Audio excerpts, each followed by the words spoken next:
Hello and welcome to the Driving Maul show. Hi, I'm Paul, and we're back after a narrow win for the All Blacks, and so hence I decided to take an All Blacks saying and put an English twist in it, saying "Bring back Jonny," as in Jonny Wilkinson, so we can actually get some top goals over the bar. Yep, I can see. Yep, head in his hand already for Steve. How you doing, sir? I'm good. Good to be back. Now that I've realised today is actually a Monday, unlike last week. All is well once again. I was going to say, to quote a All Black saying from the past, you don't beat the All Blacks without scoring tries, England. Oh my word!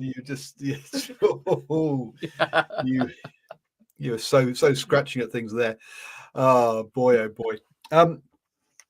So yes, that's where the title of the show comes from, folks. Someone put a little pre-show chat saying, "Jonny who? What? Jonny May?" It's like no, not Jonny May. Jonny May's not who I'm calling for. Let's go back. Oh dear. Dr. Wright says, "What happened to England's scrum in the last 20?" And Simon goes, "Good evening, everybody." He thinks that England were very unlucky there. So yes, don't forget, folks, you can join us in the live chat on Facebook and YouTube. Otherwise, you can catch on the show via our podcast as well. Just search for New Zealand Sports Radio, and who knows, Spotify might even let you find us rather than using the algorithm to hide us away, like those, because we're not. Because we don't pay for our spot on there, and then the money sucking leeches that Spotify are. There we go. So yes. Any kind of news bits before we jump into the actual games themselves? You mentioned something about Rocky Elson, where we were talking about him the other week, where he had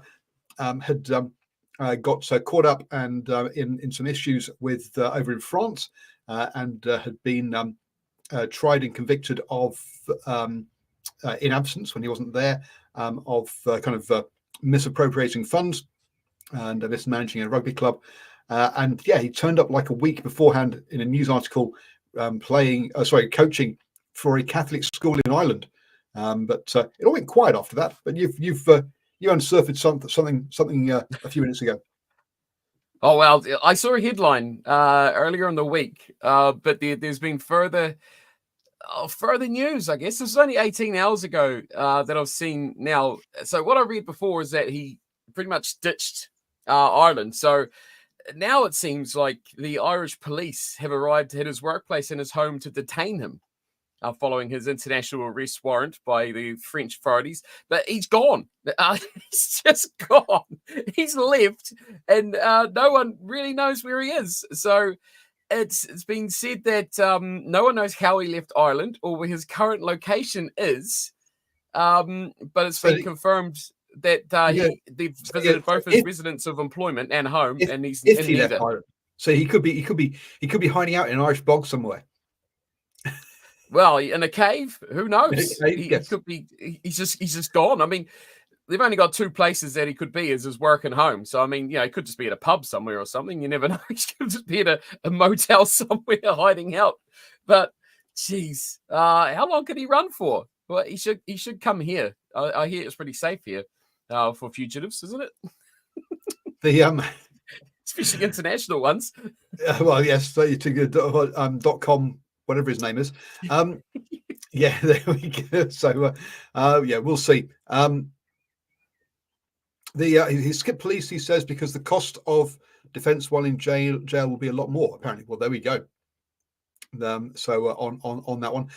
So apparently, and oh dear, we've got some technical issues with the chat, I'm afraid, folks, and bringing comments in.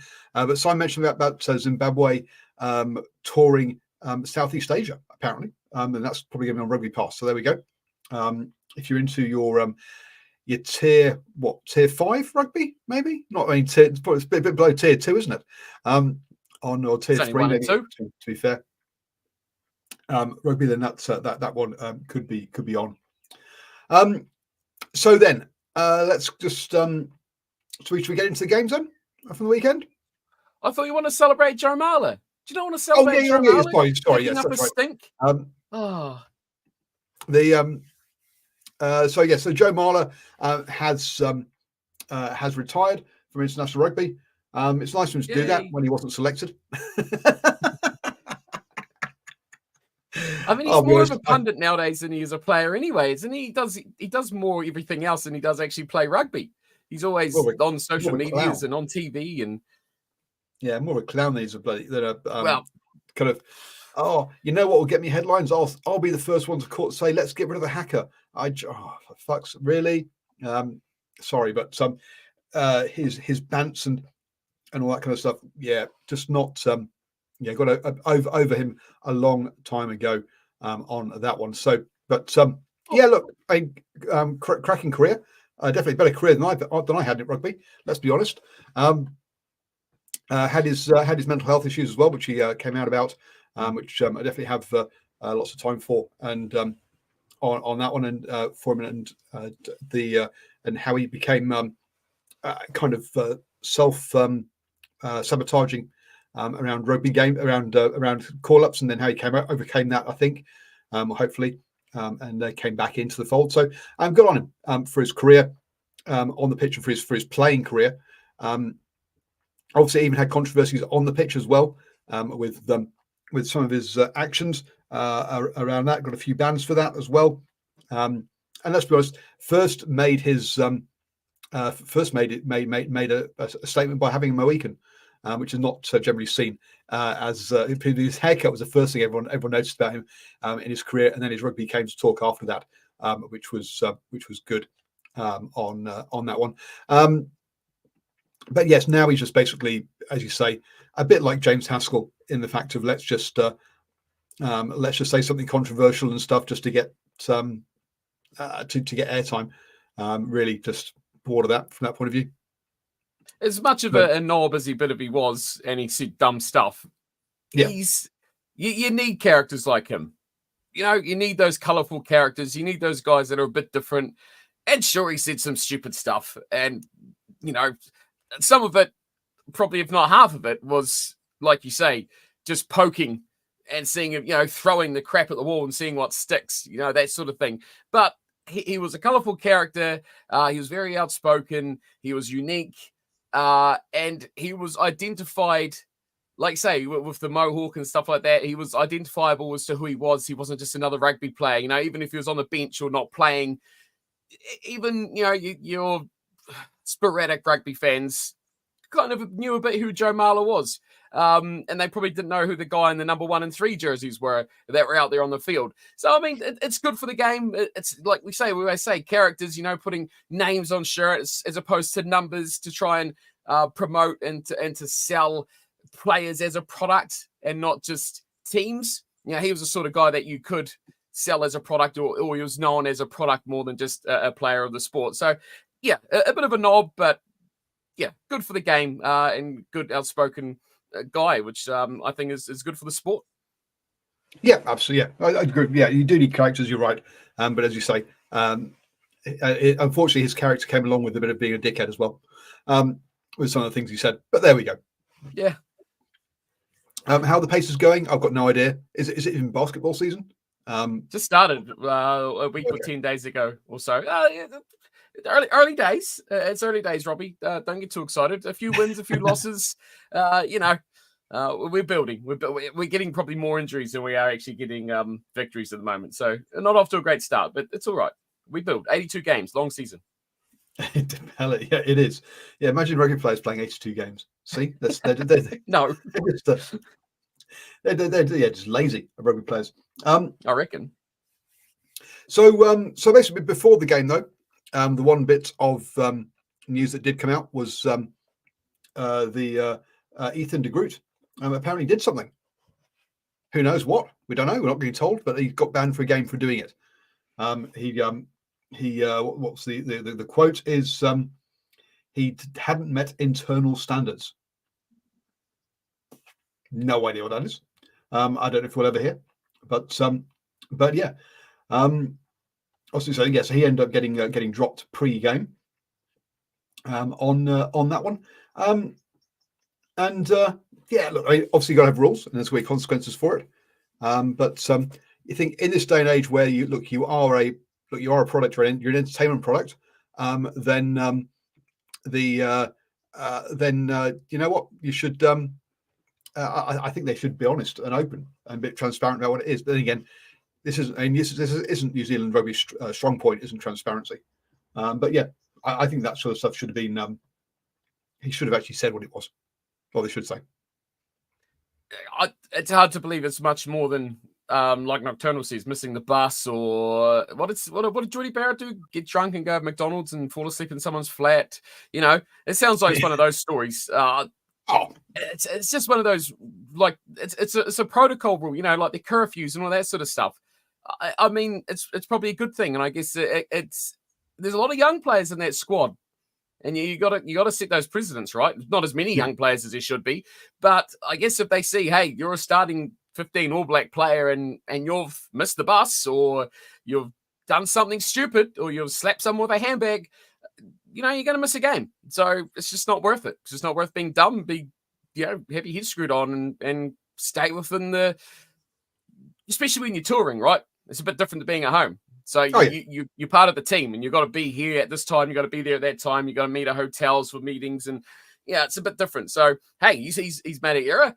Yeah, I believe they should probably come out and say, hey, look, it wasn't much, but we were supposed to be here at 8:00. He wasn't there. Sorry. See ya. Yep. That or unless it's something bigger, and they don't want to. So he turned around and called. Yeah. He brought. The only one might be that it's turn it off to join the Crusaders is what the right thing. I guess the only one would be if it was a lady back in his room, because then obviously partners back home would cause issues if you're going to say that kind of stuff. So I actually maybe there is a place for a bit of confidentiality. Wasn't good enough for Aaron Smith, was it? He didn't have confidentiality. That was put into the papers, right? If he hadn't been put in the papers, he wouldn't even got banned for that. He would have just been just not wink, and move on. Nudge. So nudge, yeah, exactly. So who knows what this one was. But by not knowing, it makes it fun. We can suggest things like, oh, he took a lady out of his room, maybe. Who knows? We can make all these rumors up that he did something really bad. Yeah.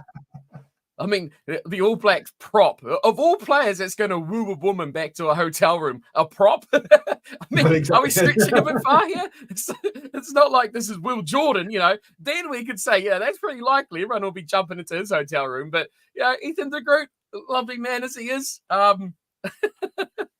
maybe he pulled a ponytail when he shouldn't have done. Who knows? Maybe he got Joe Marler's number and he went to a big doozy with Joe Marler. Dear. So he wasn't selected, but that obviously meant that hit Razor with the ball by accident, maybe. Having heard off the record stuff about some of the stuff that Hansen dropped people for, like mentioning his weight, for example, so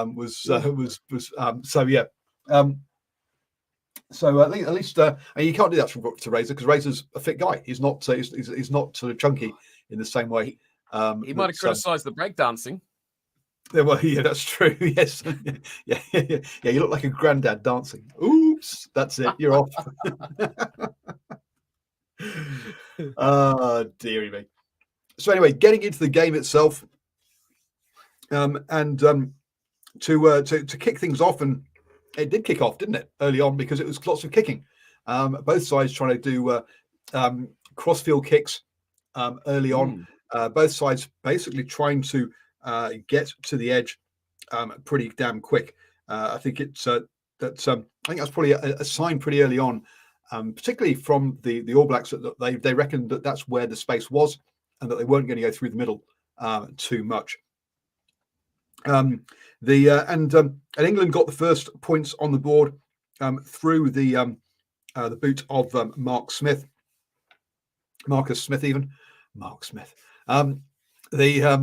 On that one, only for the All Blacks to come back with Mark Talia. Actually, for me, a bit of a surprise selection on the wing. Mark Talia, to come back in.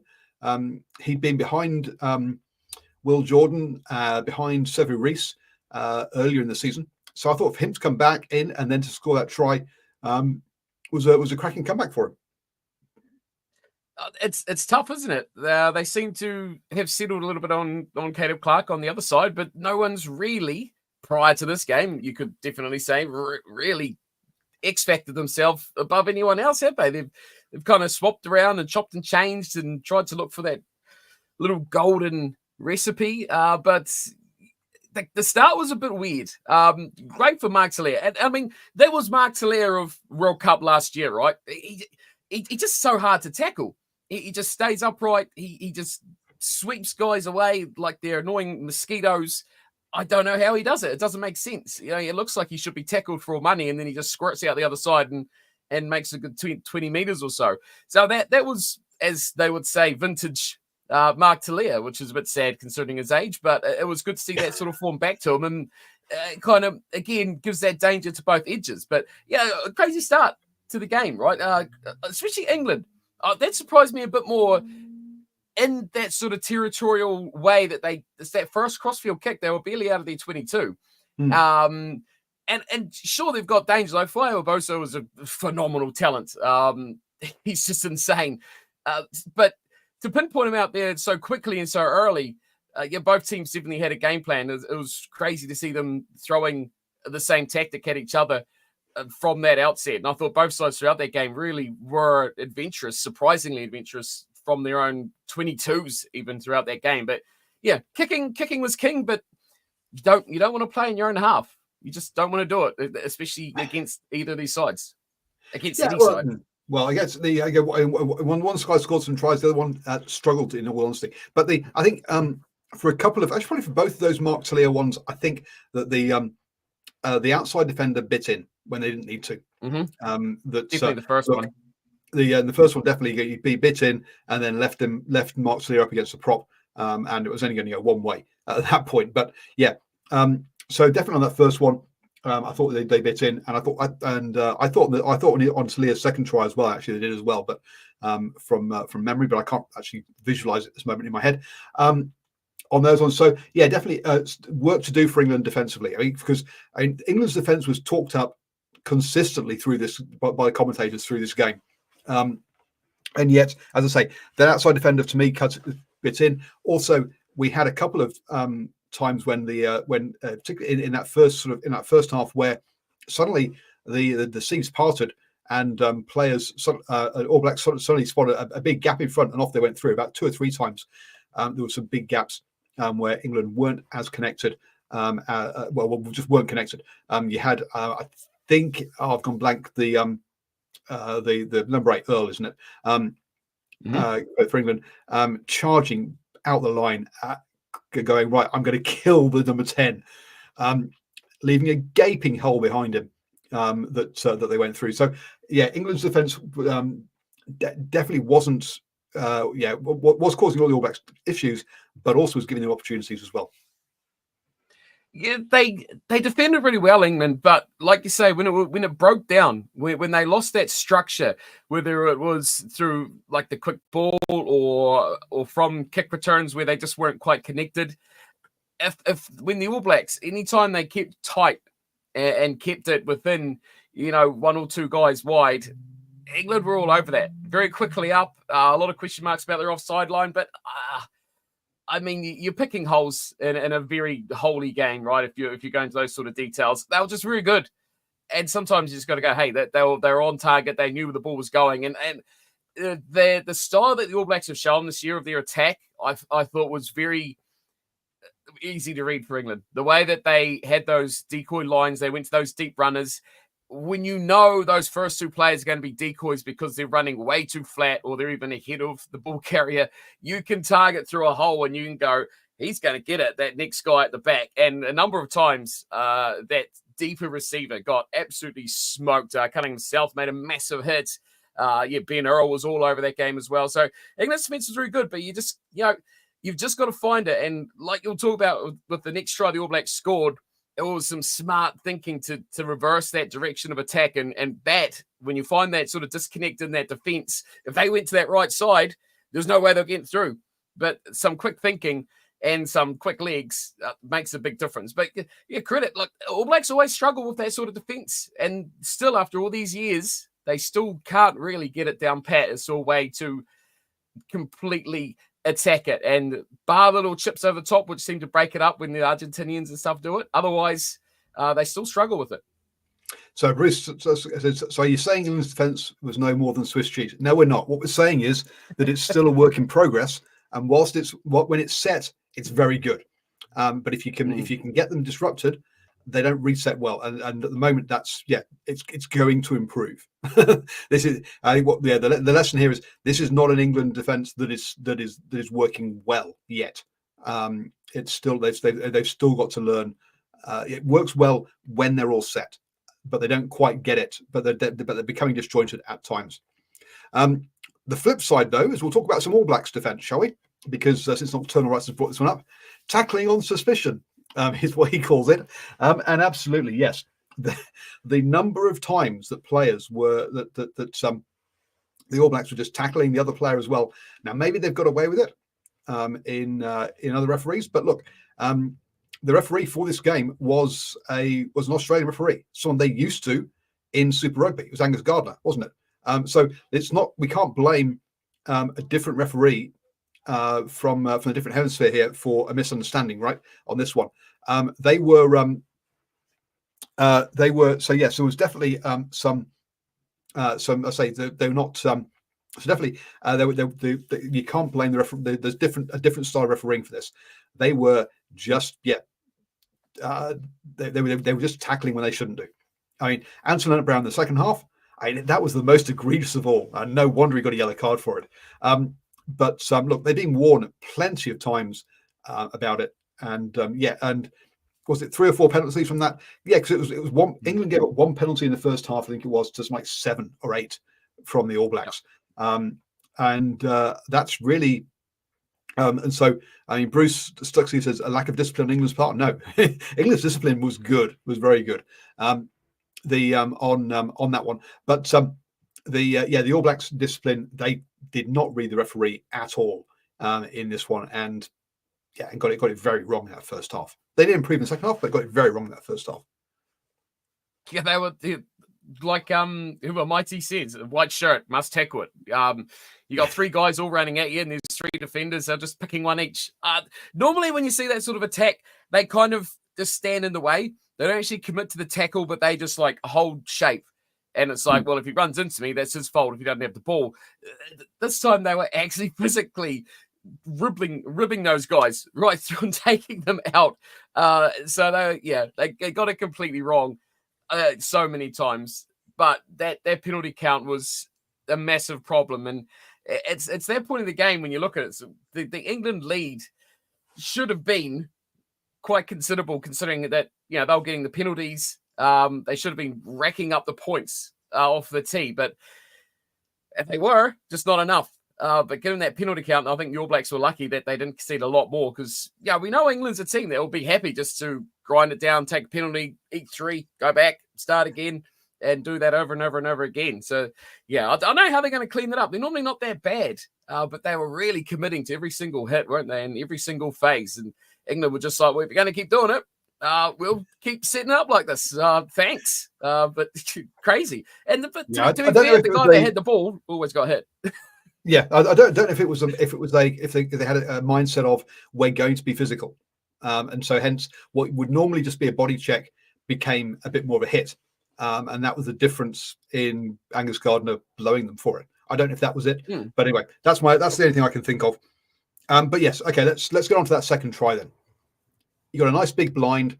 You've got an open side that is stacked with players. You've got you notice that actually England have overloaded on the open side and have got 3 players on the blind. Bowden Barrett comes to join the 2 guys there, so it's 3 on 3. A lovely cross move with Will Jordan, and again Will Jordan against the front rower. There was only one outcome for that one, and the best made try of the entire game. What I guess the only thing that disappoints me is we didn't see it again. We didn't see we didn't really see another time when they where they would set themselves up to give us a big blind, overload the open side, and then go blind. Kind of like it's worked once. Why don't you try it again? But yeah, that was but well executed by two class players. I think Will Jordan's building into that fullback role.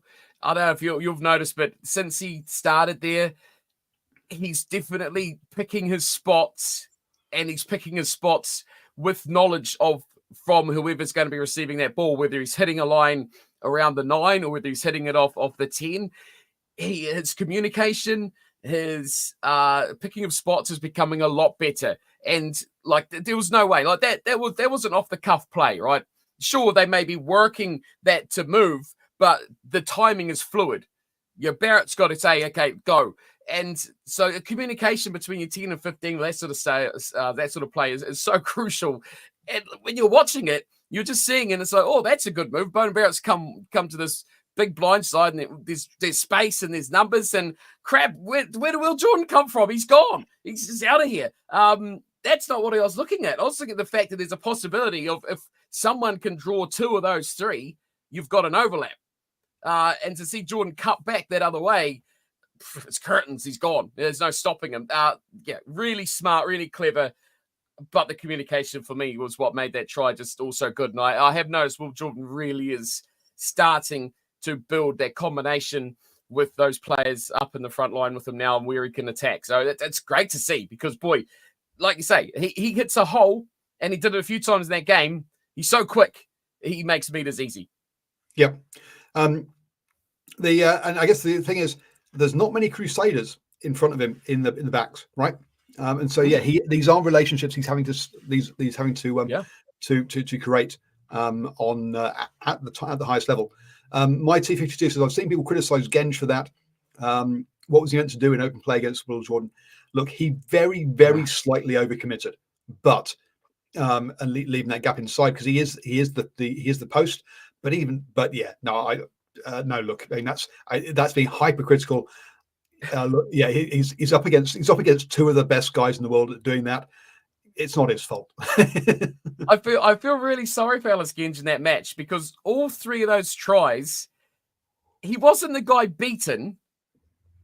He was the guy that was trying to cover, hauling his ass to try and help. And he looks like the guy who's made the error. Like that first Talia try, there was a maul or a scrum set piece. I can't remember if it was a maul they were sitting on, but you see him. He canters like 20 meters across field. When you watch the replay, he was attached to a ruck or a maul or something, whatever it was previous that phase. And he'd come running across to try and help cover. And yes, he was the last guy beaten. Yeah, he stretched as far as he could, and it was a bit too much for him. But like to me, it's like, I want that from a guy like him. Yes, he's not going to beat those guys. Yes, he's going to get outpaced, but he's creating numbers and he's putting in a crap load of effort to get across and to get to those positions that a typical forward would still be just trudging along, the next ruck will be over that way. I'll just plod my way towards it. He's given it all. I kind of feel sorry for him because I felt like he put in a lot of effort and now he's copping a lot of blame saying, oh, you're the last guy. So, well, no, like you said earlier, those 2 guys bit on that last pass to open Talia up. And the fact that Genge got across there, if he didn't, it would have just been a canter 15, 20 meters and he's in. He actually made it a little bit harder. Effort. He shouldn't have been put in that situation. He's covering for other people. And unfortunately, he just can't quite cover for them. He should be credited. He should say, good effort for getting there. Instead, it's like, oh, you didn't make the tackle. So I'm kind of, love to put the boot into him, but I feel like he actually made a good effort and was actually giving a crap. And of all those, type 5 guys, I felt like he was one that really got around the park really well. Yep. So coming up to half time then. Marcus Smith has already tried a drop goal earlier, which basically had all the worms worried as they had to duck. But that one at least it was done under advantage. So he came back, had a penalty, and knocks it over. Mm-hmm. Half time's coming up. You've got the ball. You're going through phases, and he has another go at a drop kick after totally messing up the first one. This one was no better. And you're like, well, where's the advantage? Oh, there isn't one. Why the hell are you? I mean, that shows to me bad decision making there from him. And we'll get on to bad decision making later on someone else taking a drop goal. But that was just a bad call. That was not the play to make at that point. You keep going through the phases on that one, so that was not a that was not great. Nah, it was normal play. You'd say you'll get the ball back, but halftime had already sounded. There was no advantage. It didn't make sense. It didn't make much sense. There was a lot of poor decision making throughout that game, through both sides. I mean, we've not really put the dagger into anyone just yet, but I'm sure that'll be coming. But yeah, I mean, Marcus Smith had a great game.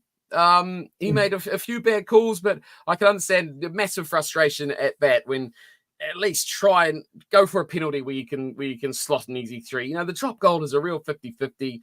And what difference would have it made? It would have got you, a 1-point lead going into the break. Okay, cool. To me, it wasn't worth the risk, especially not under advantage. No, well, no, yeah, and if you're not under advantage, definitely don't go for it. If you're under advantage, fine. But they didn't look like they were going to lose the ball either. It wasn't like they'd been losing the breakdown massively, and being kept on turning over or anything. It just didn't. They didn't seem to get anything there as to why there was no need to pull the trigger at that point. He did make amends after early in the second half with his intercept.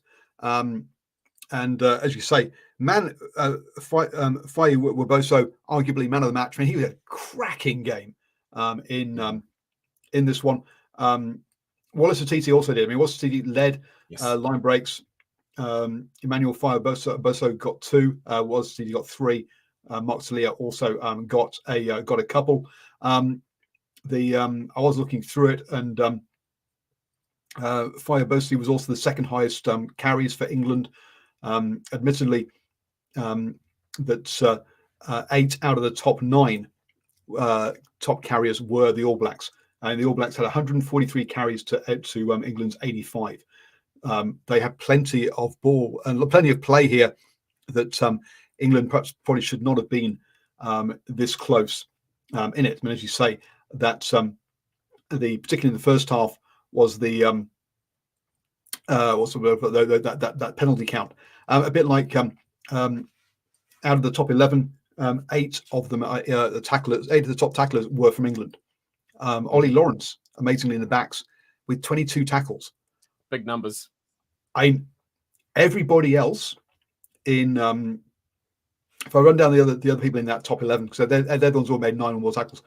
George Martin forward, Ben Earl forward, Scott Barrett forward, Tom Curry forward, Mario Toji forward, Chandler Cunningham South forward, Sofo Amoa forward, Henry Slade, another back, Jamie George forward, Wallace Atiti forward. Ollie Lawrence to lead that as a back was a massive shift by him on that one there. But yeah, so just talking about Faye Woboso had a cracking game in this one, and for me, the one player that perhaps didn't deserve to be on the losing side. Comment there: England is still worried about midfield bust being isolated for a turnover. People who got turned over, lost most turnovers. I think Tommy Freeman, winger, Ben Spencer, winger, the scrum half, and George Martin, Will Jordan, Bowden Barrett. Those are the top 5 people who lost turnovers. So I don't really see that from the midfield, England's midfield per se on that one. But another telling thing around the kicking: Bowden Barrett with 16, Ben Spence with 12, Marcus Smith with 7, Cordes Ratamo with 5. That showed that England were kicking a lot off 9, whereas the All Blacks, nearly all of their kicking was off 10. So a different style of kicking and style of play there with that. Jordy Barrett only with 2. When you got a guy with a boot like his, I'm a bit surprised he didn't get used a bit more, but yeah, clearly Beauden Barrett. It was for the All Blacks. It was Beauden Barrett's show. For England, it was a bit more of a balanced Spencer Smith show. I think is I don't know if that's fair to say, but I think that's more this kind of neither's right or wrong, just different styles.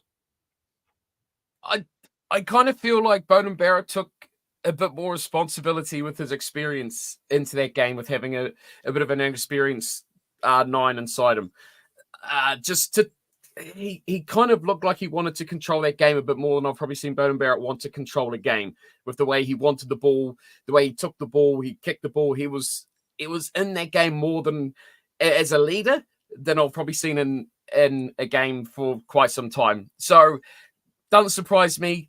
I think the All Blacks made a lot of bad decisions that they should have kicked more, which is an odd thing to say. But they did cost themselves a lot of possession in their own half and at times inside their own 22, which the way that game was going could have been horrifically costly. But they got away with it in the end. But yeah, I just think experience. And you've got two. You've kind of got like Marcus Smith is. This is probably going to go very wrongly, but more of a young Beauden Barrett, and how he wants to run, right? A young Beauden Barrett would have took a lot more running, right? So it's an experience thing, and it's an age thing. And I think Barrett was, but he was the calm head. He was the leader of that, especially halves, and he took control of it. And for England, yeah, I think they wanted. You've got a conflict, I think, of player personality and game plan, right?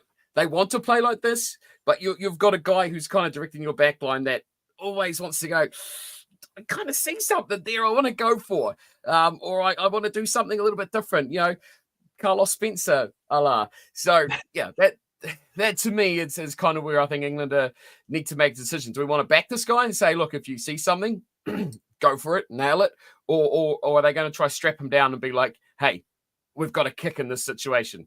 So we'll see how the future unfolds for Marcus Smith.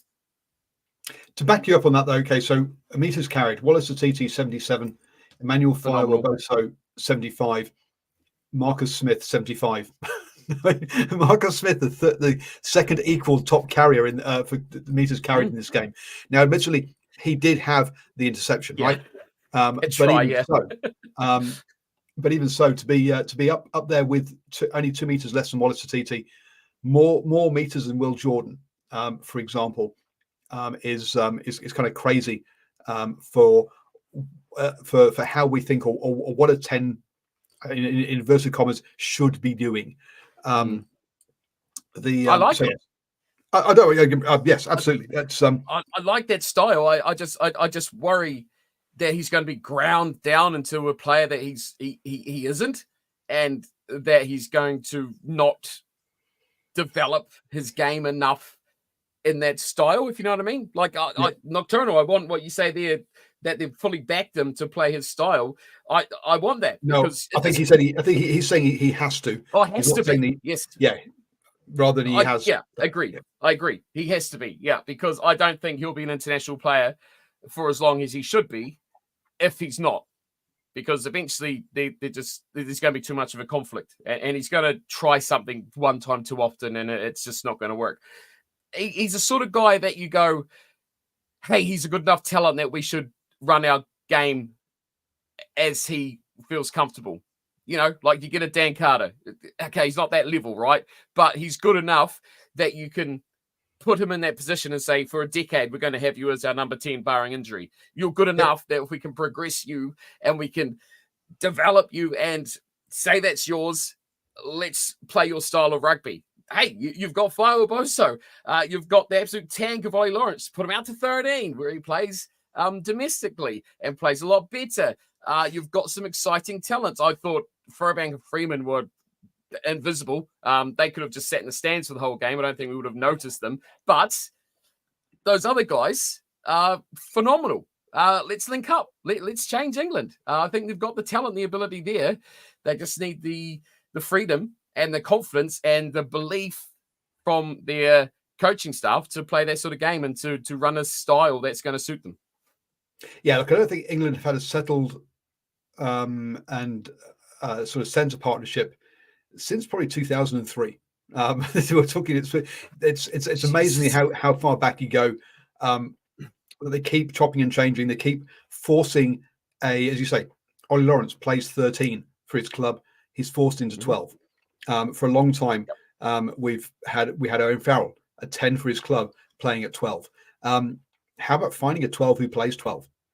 This is something that's been, and again, even with Manu Tuolangi was probably played his best rugby at 13, not at 12. Again, he was trying to, we need that big ball carrier at 12. Let's move him into 12.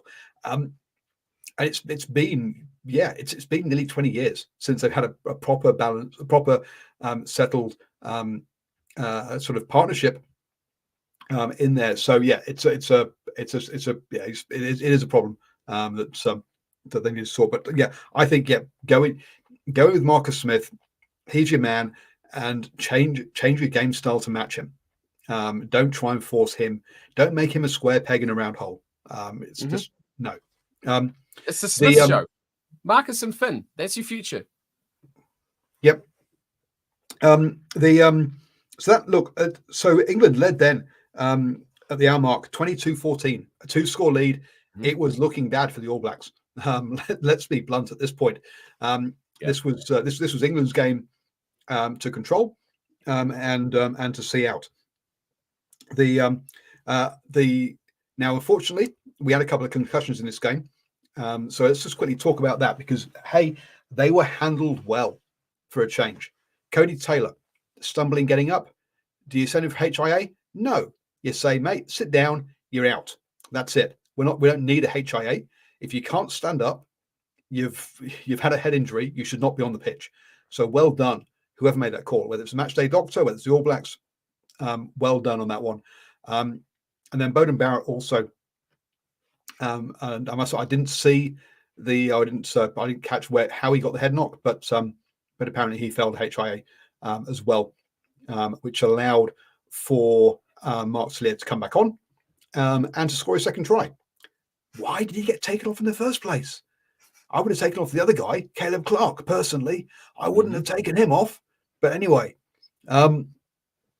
so can't badmouth Caleb Clark.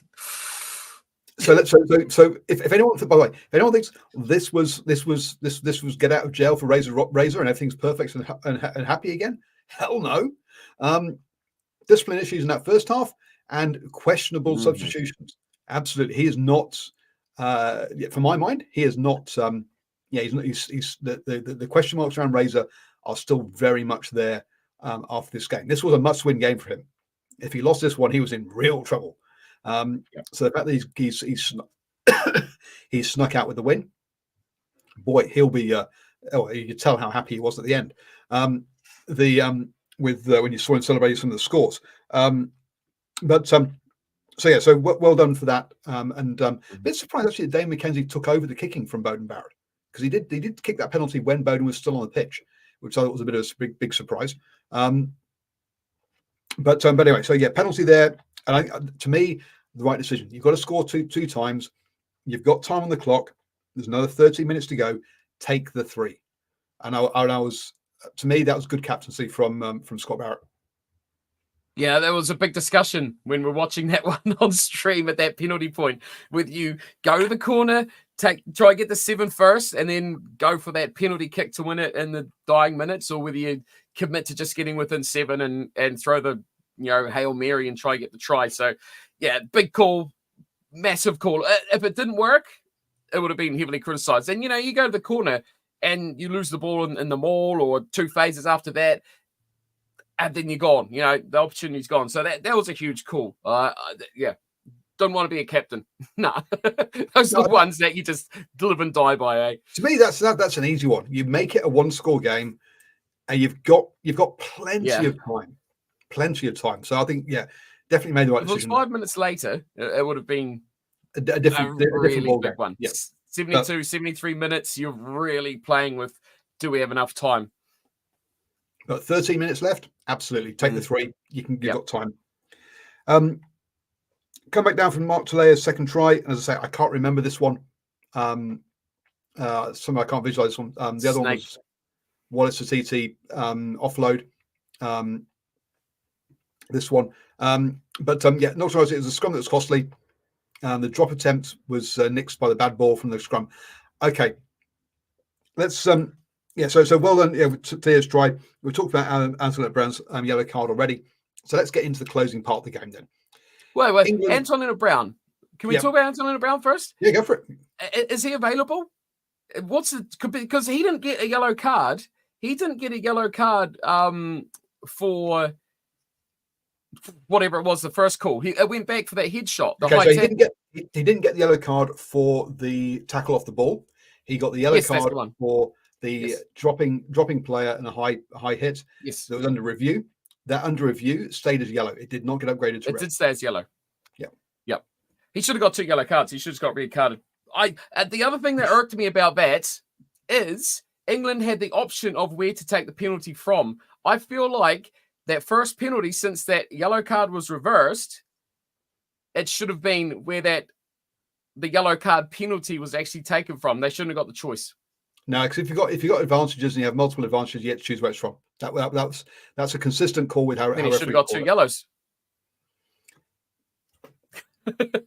But you're scrubbing off that call, but you're still given the option like it's a valid call. That's the problem. No, it was a penalty, but it's a matter of you're playing advantage after the other one. So if you're playing advantage, you get to choose which one you want to have. So then why didn't you get 2 yellow cards? Well, okay, that's a different. You know what I mean? That's a different one.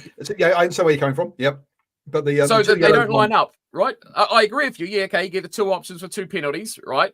So you get that, but then those 2 penalties should still be valid. So why are we scrubbing off that second penalty when both were yellow card offences? So it's like, hey, buddy, you gone both 2 yellows is a red. I mean, I don't see why we're scrubbing one off but keeping it valid. You know what I mean? Yeah, no, it's the we're not really scrubbing. You're scrubbing off the card, yeah, not the yeah.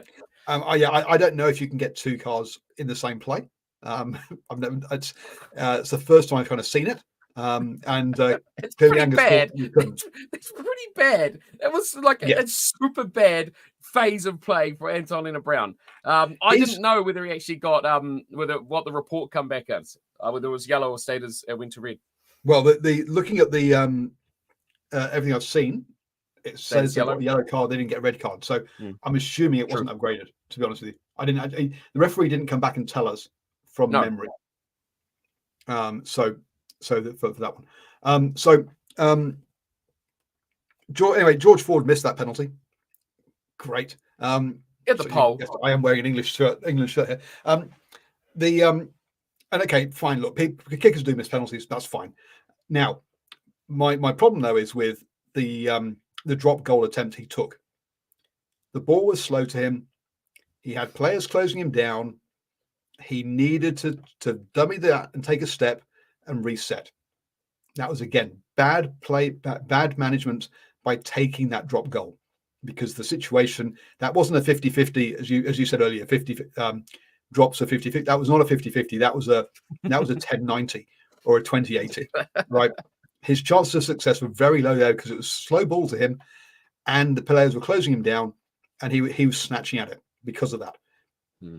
It was bad. So bad decision making there. Again, go through your phases, get a penalty advantage or whatever, or even if you want to say let's set up for a penalty, let's set up for a drop goal.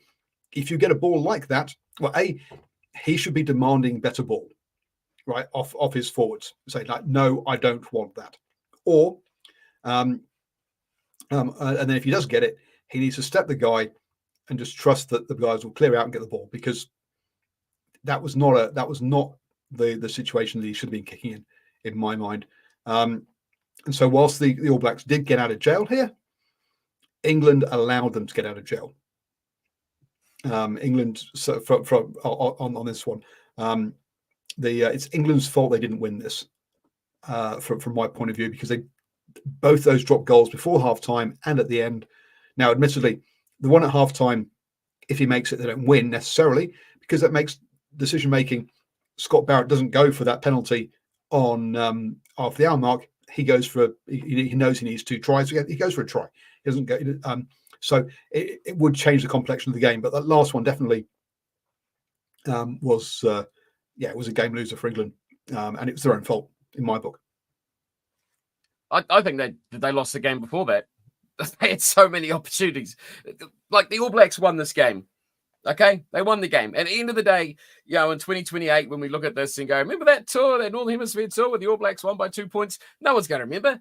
But man, they shouldn't have won this game. The All Blacks were so error-ridden. So many bad decisions. They were saved by Satiti's performance. They were saved by a phenomenal... I'm no Patrick Tuipulotu fan. I'll be the first to admit it. But this season, in a black jersey, he has been phenomenal.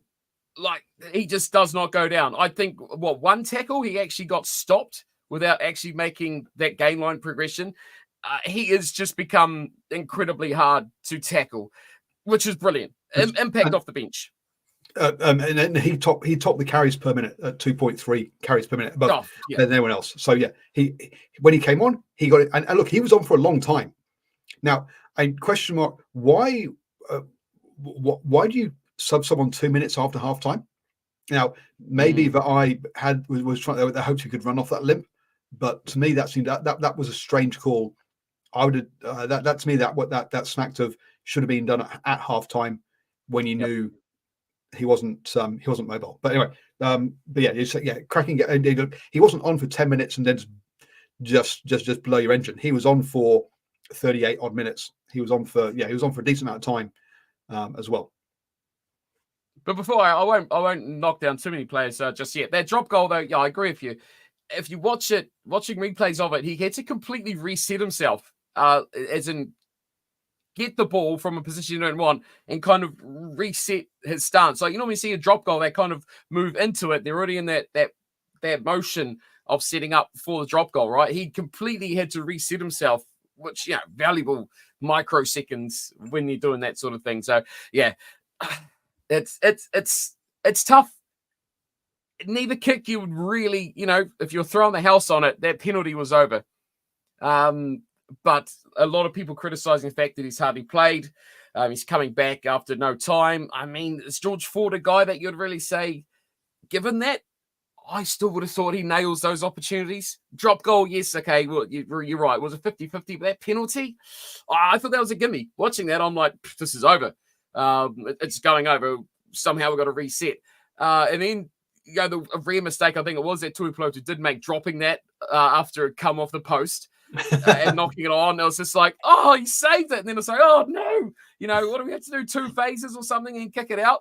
The roller coaster of emotions was all over the place. Of like, yay, no. But I would have banked on Ford nailing those kicks off the bench, regardless of his build up or anything like that. I think he's a pretty good goal kicker. So that was surprising. But shocking pass. As a player, if you get told, "Hey, do you want to play for your country?" You're not going to say no, right? So I mean, I don't blame him at all. No, for wanting to be on the pitch. I blame him for missing that bloody kick, but I don't blame him for wanting to be on the pitch. Oh dear me! But I mean, we can burn players if you want. When are we going to burn through these teams? Because I feel like I have to be fair, and I have to say some players were phenomenal and some players were absolute trash. Well, let's just follow up on the phenomenal side of Patrick Tuipulotu. He also won 3 lineouts. The George Martin got 4, Chandler Cunningham South got 3, Patrick Tuipulotu got 3. They were the top 3 lineout winners. He won more lineouts than Bowden Barrett got 1. I was going to say the back line would have got more than the forwards because most of them were overthrown. Or deliberately thrown over the top, Scott Barrett only caught 1 line out in that game. They only call it to him once. Patrick Tuipulotu comes on, they call it to him 3 times. Barrett doesn't call the lineouts though. Did you notice that? Tupavai was calling a lot of the lineouts, like going up to Armour for most of that game, calling the lineouts.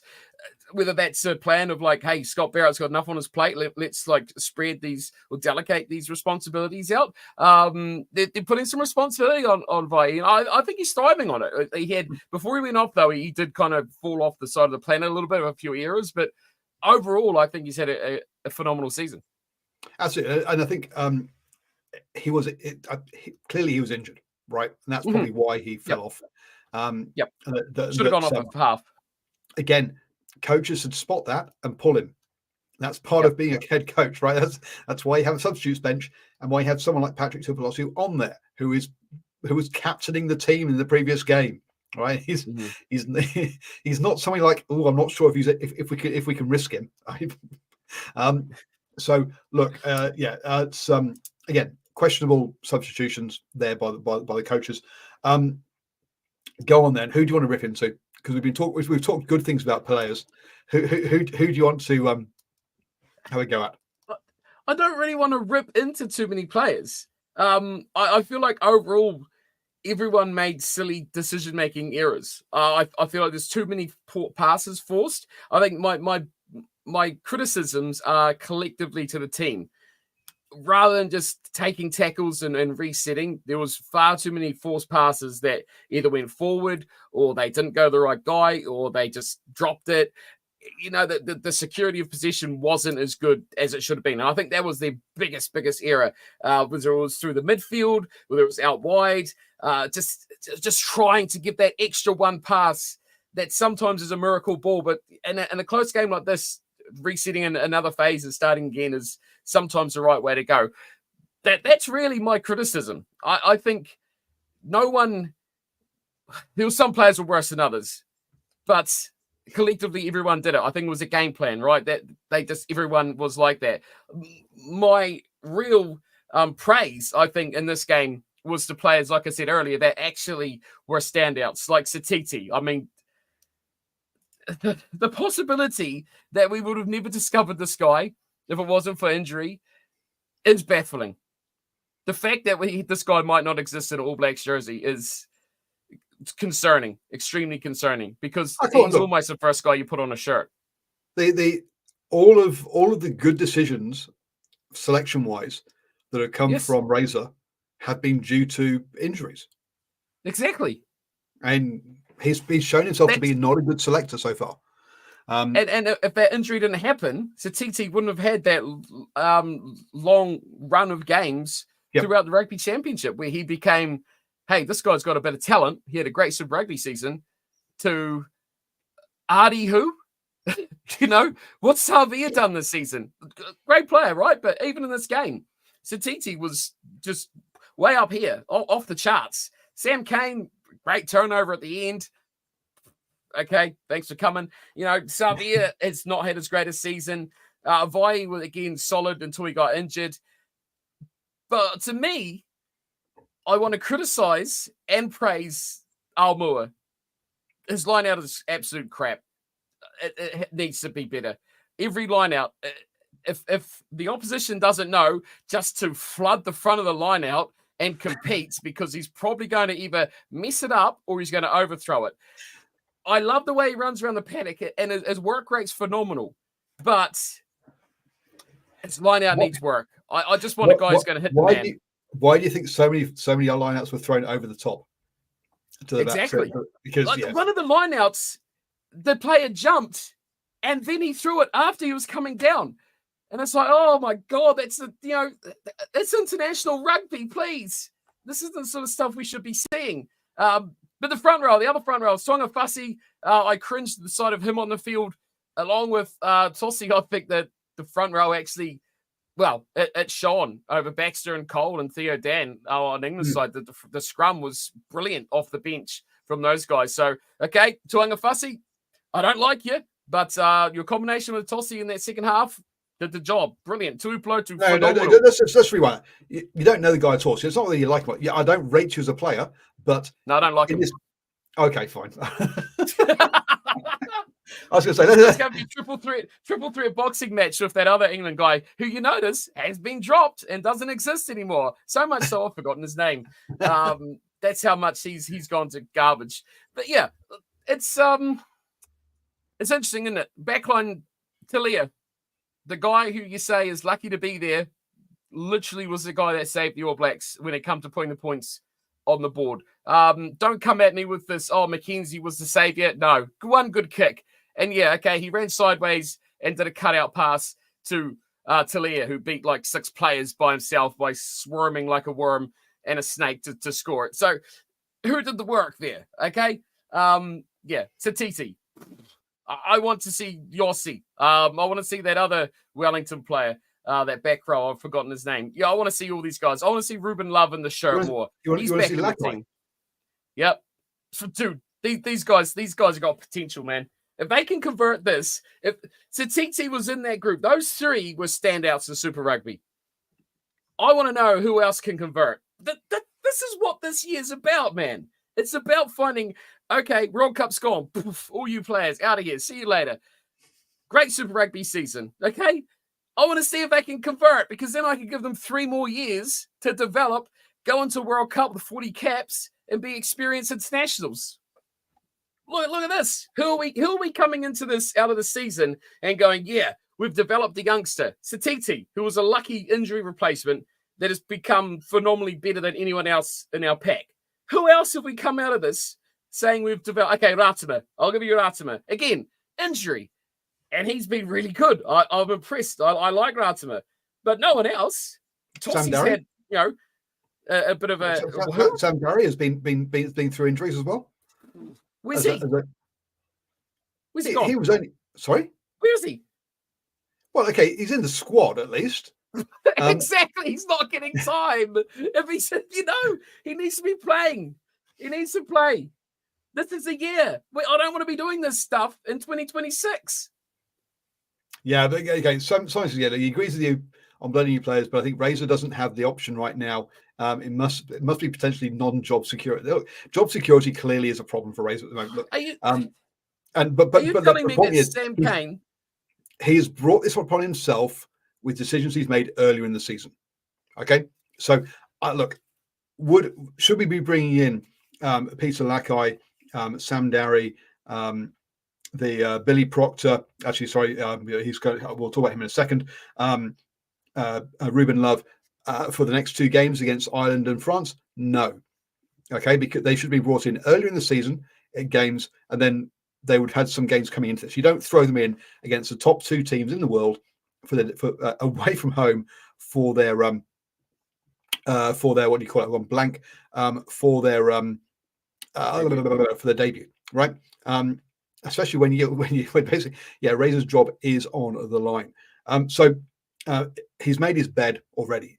Should they have been playing against Australia? Yes. Should they have been playing against Argentina?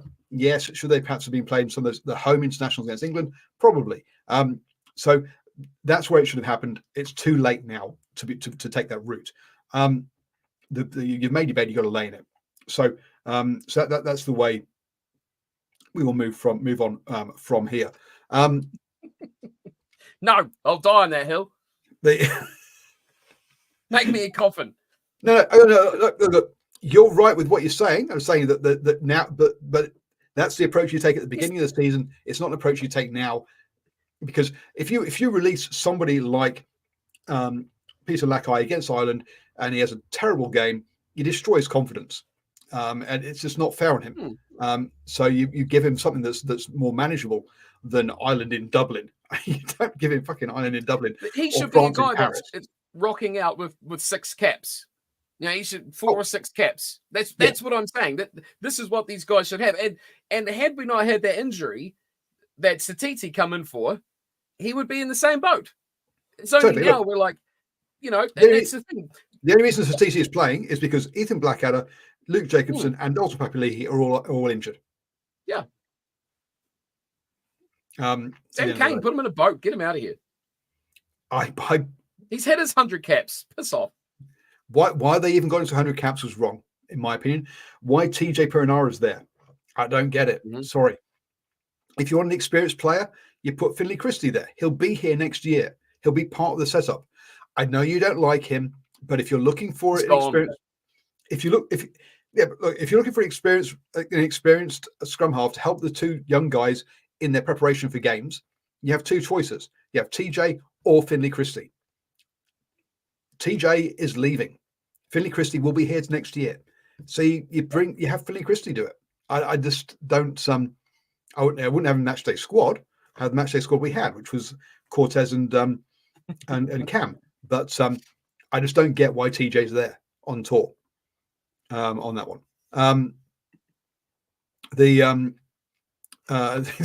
Simon Hughes wants Philly Crystal to play for Scotland in a couple of years.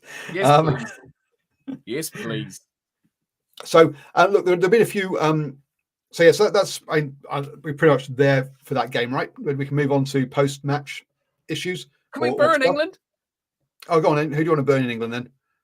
I don't really want to burn anyone in England, but I want to say I still think Ben Earl is just one of the best players in world rugby. I find him just a joy to watch. His physicality is phenomenal. I think the Curry boys, I think the back row had really good game. I think they're really present and really good around the breakdown. It's all well ago. I know we're predominantly New Zealand right base, but I feel like we should give it a credit here because I feel like England should have won this game, given the way it went. I think the All Blacks were far too wasteful with their ball and their possession. I said earlier about Furbank, Freeman, waste of space in that game. Faiwa Boso, I think build your team. Marcus Smith, Faiwa Boso, Ollie Lawrence.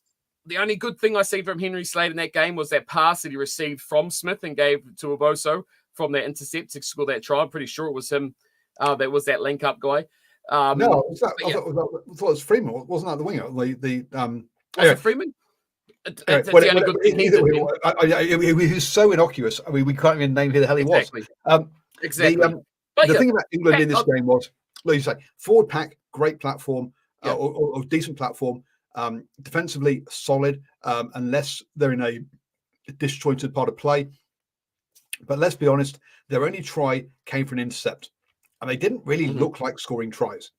So they really need to work on their attack because, to me, at the moment it's just they're a very blunt weapon, and if you can stand up to them, which the All Blacks can do, which South Africa will be able to, which your France and Ireland will be able to, then they're not going to get wins, I'm afraid. They're at the moment they're too blunt a weapon, and when you got a rapier like Marcus Smith at 10, it doesn't add up. Something's really wrong, and the only place I can look at is the coaches, and that comes down to both style and selection, because you've got a rapier in there, you've got attacking weapons, but it's all blunted. So something's wrong from that point of view, in my mind. The last thing I'll say about this game, and it's kind of weird, like the starting 8 forwards for England matched. Good scrum, good line out. Any pack with Mara Otoje is going to have a good line out. I think they played really well. They had a 6-2 split on the bench. And their forwards performance went down. So they had an extra fit player to come on. Yet the forwards got dismantled by the 5 of the All Blacks, and one's off Tuanga Fasi, which doesn't count, so 4. And Armour played 78 minutes or whatever, so he pretty much played the whole game. So technically, the All Blacks only brought on 3 fit forwards in the latter part of that game. No, Tuanga Fasi don't count. He doesn't count. Okay, well, yeah, Tuanga played 40 minutes as well. If you're not going to count off Tuanga Fasi, I'm not counting Coles. Coles is 30. He's ancient. Look, fantastic. Look for him, fantastic to be selected for this. Well done. If I was him, I wouldn't say no, obviously. But the fact that they're having to select him, shows some serious problems in depth and player development for England. The fact that he's still being selected. Look, we're into a Lions season. And it was kind of like, why the hell is he even in conversation for the last Lions? Never mind this, or even it's just like 2 Lions ago. I mean, seriously, it's the fact that he's still going is absolutely amazing. But he should not be going at this level. Other players should have forced him out by now. Yeah. It's just he should not still be there. Finn Baxter looks like a baby, so should he count as well? We probably shouldn't count him either. Sorry, he looks like no. Talk about old people. I know. I'm talking about Baxter. He doesn't look like he should be old enough to play international rugby. Well, but of all those forwards, I think Curry on and made an impact. He got a couple of good turnovers, but Ford obviously had a shocker. Randall, his passing was horrific at the end. I didn't see anything from Dombrand and Segway, Colbacks, Theo Dan. I like Theo Dan. But yeah, overall, disappointing from the bench. First time this season, the All Blacks have actually got a win from the bench, as in the bench outperformed their opposition numbers, which is good. They scored in the last 20 minutes. I'd say it is. Yeah, wow. Yes, wow. But yeah. Which is good. But again, England have had a similar problem and have been similarly. They just can't close out games. Good 15, not good 23. Unfortunately, it seems to be where it is. Again, I don't rate Don Brandt as an 8. I don't see why he's there. There's a number of players I just don't see. That bench is not international. Brilliant game though. Exciting game, fun game, joyous to watch. Game. Yes. Yeah. Of all the eras, it was really fun to watch. So, we will just cover off on a few things. So, one of Steve's favourite players, Harry Plummer, now comes into the All Blacks team because of Beauden Barrett's is out of is out of next week. Beauden Barrett's out next week due to concussion. So Harry Plummer comes in, who had a decent game against Munster at the weekend. Also, Brody McAllister comes in to cover for Cody Taylor as well. So those are the players who come in for the All Blacks. Ruben Love comes back because apparently he was taken away to give him game time. So he is in. But Billy Proctor is out because he is travelling back to New Zealand for the birth of his first child. So wish the Proctors all the best, and hope that hope that everything goes smoothly for both mum and baby on that one, and doing the right thing, coming back on for that one. So that's why Ruben Love is coming back in to cover Billy Proctor, and why Peter Lakai is sticking around. Christian Leah Willie is also sticking around as part of the training group. I say Harry Plummer and Brody McAllister are coming in. So Brody McAllister. So yeah, George Bell, you'd expect to be on the bench next week. And then I'd have thought you'd probably start D-Mac and have probably either Ruben Love or Stephen Perifetta on the bench rather than Harry Plummer. But we'll have to wait and see how that pans out against Ireland. There was me saying Harry Plummer will become a one cap All Black, but yes, we'll see. We've got the one test, 2 try All Black back though. I mean, when you're going at a 200% strike rate, brilliant. Yeah, well, you don't want to be selected again, do you? Really? So somebody did ask us last week for our depth chart for the All Blacks. This is it. We're over an hour already, so I'm not going to go through it. But at the airport is effectively the All Blacks 15. Okay then. If you want to do it, let's go for it then. So yes, we will go through the All Blacks depth chart, and then we still talk about the All Blacks 15 versus Munster, and also Scotland versus Fiji. So don't worry, folks. There is plenty of time to go. So this is our spreadsheet we've been running for the last 8+ years for the All Blacks. On the plane is obviously the All Blacks team, the All Blacks squad. At the airport, generally has been kind of next player up, but this time I've put the All Blacks 15 squad in there, and then waiting at home and on holiday and injured are other kind of players where we kind of vaguely think they are.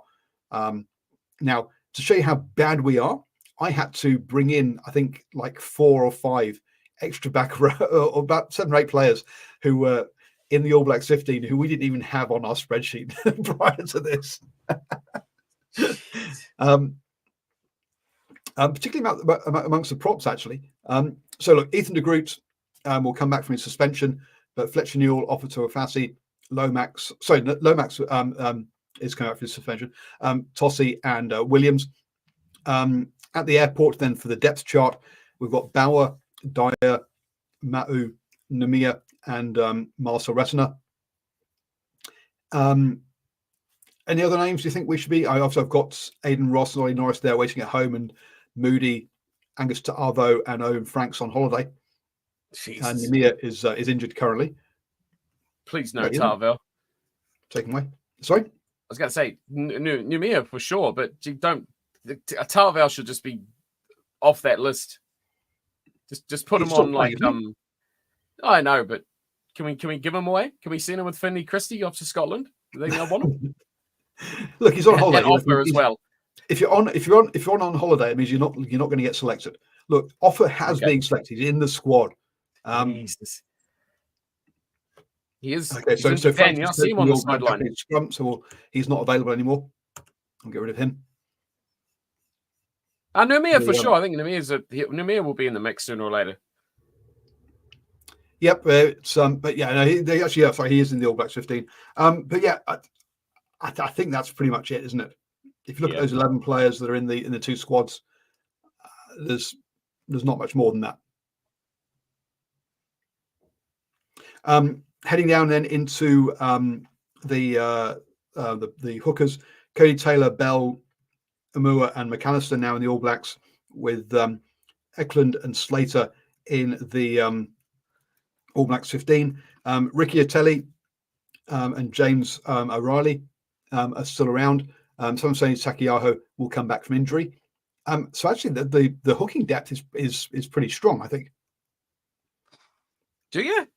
You'd have faith of O'Reilly or McAllister or either Eklund or Slater starting or benching in a test versus Ireland or France? Well, your Takiyaho's come back. You've got the. I think Ricky Telly has been hard done by not making the All Blacks 15, for example. He had a cracking season this season. He kept Eklund out, so the fact that he hasn't, so to have him not even selected, I think actually shows there is some depth.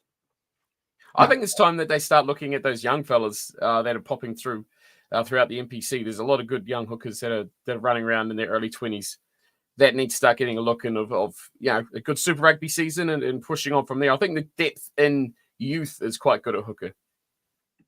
Not sure. I suspect Namia is considered too small for All Blacks coaches. Yeah, that's probably is an element. The All Blacks clearly with your Tamaiti Williams, your Fletcher Newells, your Tossies being selected, they're after big boys, right? After McDonald's. That's how they want to play.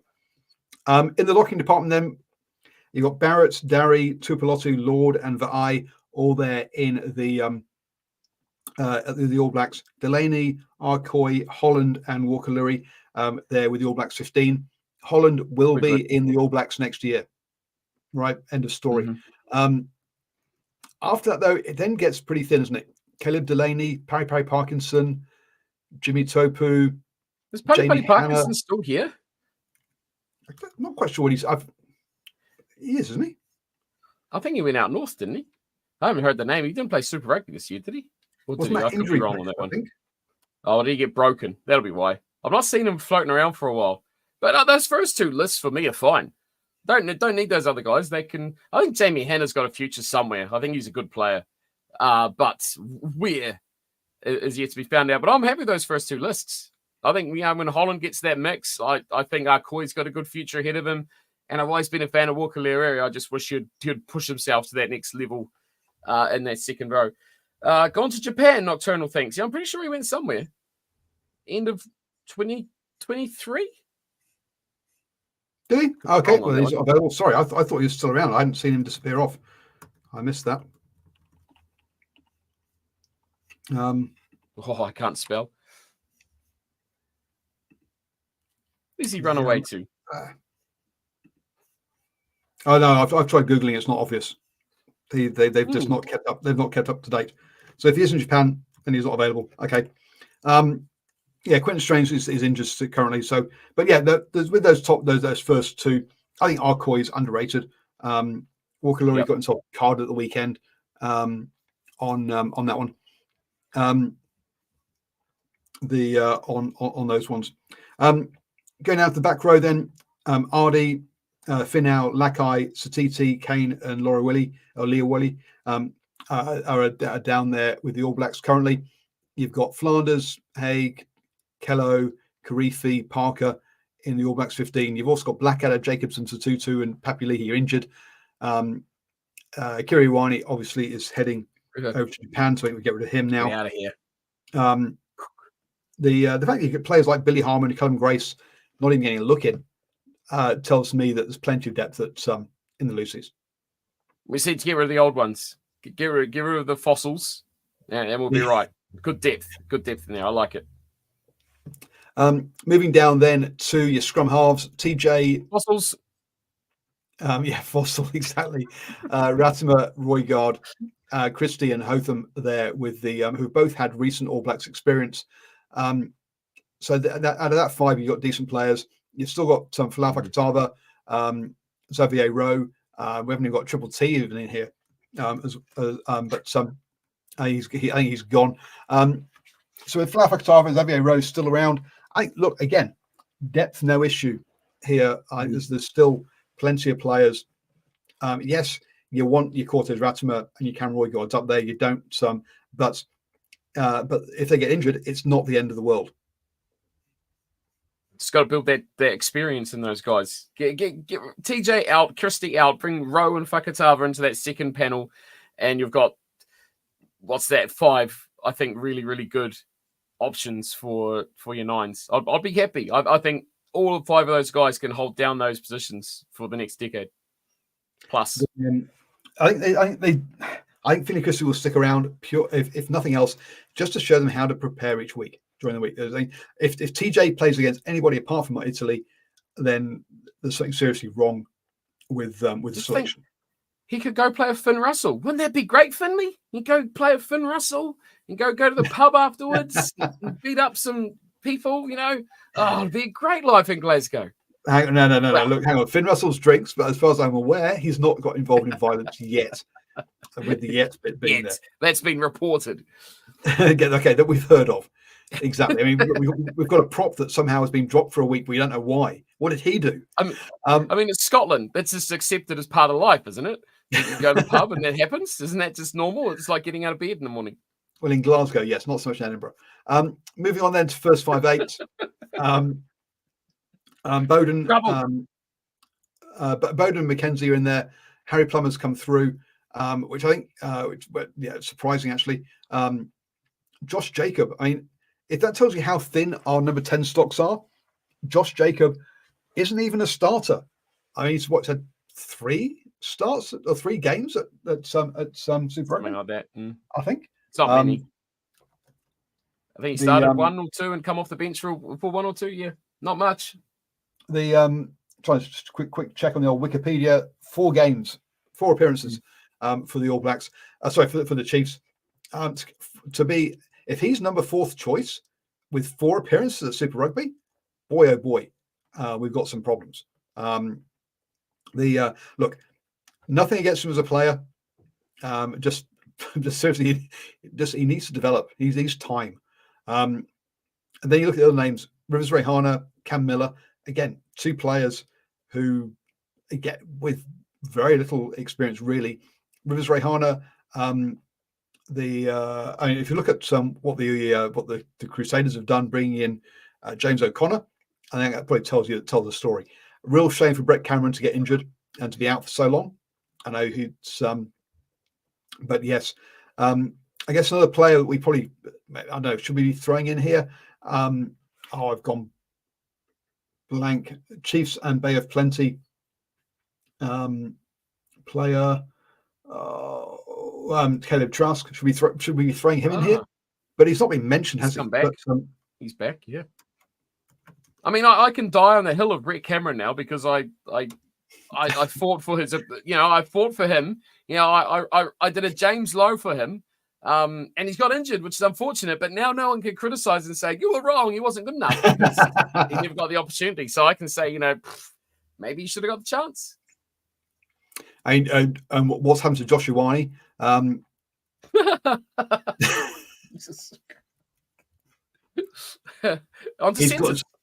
He's got more caps than has he? Or has he got?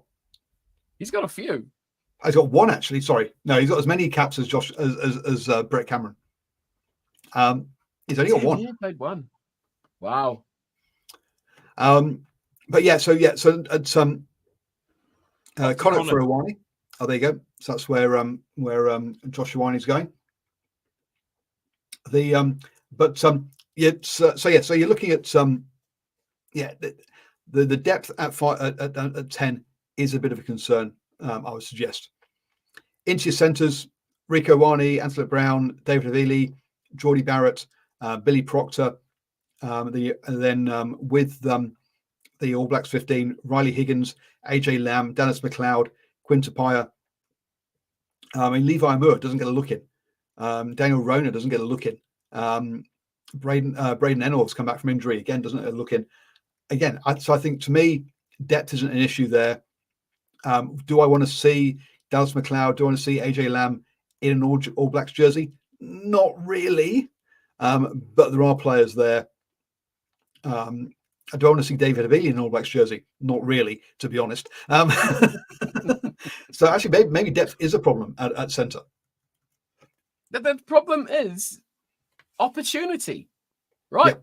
Like, how do you know Riley Higgins is going to be good enough if you don't give him the chance? But there's not much there. Like, I'm not excited by that. I don't really rate Quinn Tapia. You're phenomenal. McLeod, no, thank you. Higgins, I think, I would like to see more of him. Lamb, no thanks. Rona, okay, was brilliant in patches in Super Rugby. I think Poi Hippie is an exciting talent. And Enor, we know what Enor brings, but Jesus, he's made of glass, isn't he? So no one really stands out to me like like we got Ratama and Roygaard and Rowe, three young, exciting, high potential players. I look at that and I go, okay, Higgins could turn into something. Rona and Poi Hippie could become something. Tapia is really, I think, a good quality player, but outside of those starting guys, Havili not included, concerning. Yep. And then into the back three. Again, I think we're going to end up with a pretty similar thing as Reese, Perifetta, Talia, Clark, Love, Jordan. I mean, Jordan's nailed on 15. For some reason, Clark has become nailed on 11. He is playing better than he has in the past couple of years, but still, I don't see him as nailed on. And then you got Fihaki, Naholo, Sean Stevenson, who they clearly don't like in there. Or we have lots of 15s, but not many wings. Is kind of how I'm looking at this, for my mind, because you got Perifetta, Love, Jordan, Fihaki, Stevenson. Lots of more 15s than you can throw a stick at. But wingers, it's looking pretty for something that seems to be has been a strength of the All Blacks in the past. Really thin. I don't know if that's are we trying to force too many 15s to play wingers? Josh Morby's gone. You can wipe him off your list. He's out of here. He's going overseas. But the thing that doesn't concern me about outside backs, especially wingers, is that they can come from nowhere and they don't stick around long, right? they typically short, fast, rapid, a bit like their play. I feel like in 3 games next season, you could be like, hey, we've got this flash new guy and he's absolutely, tearing things to shreds. So I'm not too concerned at all. I think there's a few exciting guys running around, like that guy in the under-20s who plays flanker and on the wing. Like, get him in. he's rapid. I want pace. I think I said this a few weeks ago. The game is changing from the Caleb Clark power wingers back to the old school of just you cannot substitute out and out pace. And I think the game is changing to favor those guys, especially the wings who are just out and out pace. Bring them on. Get the guys. I want the fastest 3 men, or the fastest 2 men that can catch a high ball on my 11 and 14. That's it. Easy criteria. I don't care if you're 10 or 15. You definitely need one of the guys, and that's something that All Blacks don't have. Their pace is at 15, right? Clark and Talia, they're not pace guys. Talia, slippery as. Clark, more of a powerhouse. So I do think those jerseys are up for grabs in the All Blacks massively. We'll see who else comes along on that one. Nariki has become more injury prone since they made him bulk up, may have roomed him. So yeah, there's a number of players who, Keenan Holo has been around and he's played for 3 different regions at least, 3 different rugby franchises, at least. But yeah, has just been until this season has not been able to put a season together where he's actually stayed fit. He's one of those guys who seems to muscles are so strong they rip themselves off the muscles. They're just too big. The human body can only take so much strength. So we'll those outside backs are a bit, I'd say, a slight concern. 15 stacks of talent from don't forget about Manson as well. All black in 2 years. There we go. You heard it here second or third. So let's jump on then to the last 2 games. Fiji versus Samoa. Scotland. Scotland versus Fiji. What am I talking about? Jeez. Samoa come from nowhere there. It's getting late. I got no idea. It's getting late. He's falling asleep. I am. I'm falling asleep. And my beer's empty. I'm in trouble. Jeez, it's all downhill. It is. Scotland versus Fiji. Scotland came out it didn't. Lamani getting yellow carded after 5 minutes didn't help matters for Fiji, and to have another yellow card before he even came back on the pitch didn't help matters at all. So Fiji picking up 2 yellow cards or going down to 13 men before in the quarter hour mark didn't help their cause. By the time they got back to 15 men, it was already 26-0. At which point, boy, it's an uphill battle from there, isn't it? Basically, Scotland picks up a yellow card, but by then, let's be honest, it's game over, isn't it? Fiji did pull themselves back to 29-17 within 2 scores, but then basically ran out of steam, and Scotland just ran away with it. It was a show of the White Wizard of Scotland, who wasn't White Wizard anymore. Darcy Graham, what a player! Remember when he had white here? White lightning, pure. He's gone again. Pace. Well, it's under a scrum cap, right? So you can't see what colour it is. True, but still, the White Wizard of Scotland, I call him. I like him. He's a phenomenal player. The number of guys had a good game, I think, for Scotland, but outside of international window, meh. I'm not really that bothered about, good wins for Scotland. They smoked them.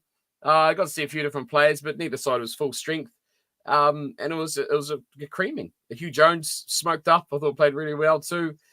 They're just too good. They're just too good. This is like Fiji of old. But I didn't really like it too much. It was like we went back in time a little bit with Fiji, which is a bit of a shame. But hopefully when they get back to full strength this weekend, back into the proper international window, they get all their full eligibility of players back. If we should see things a bit different for the Fijians. But yeah, Scotland, like at 57-17, it's a thrashing.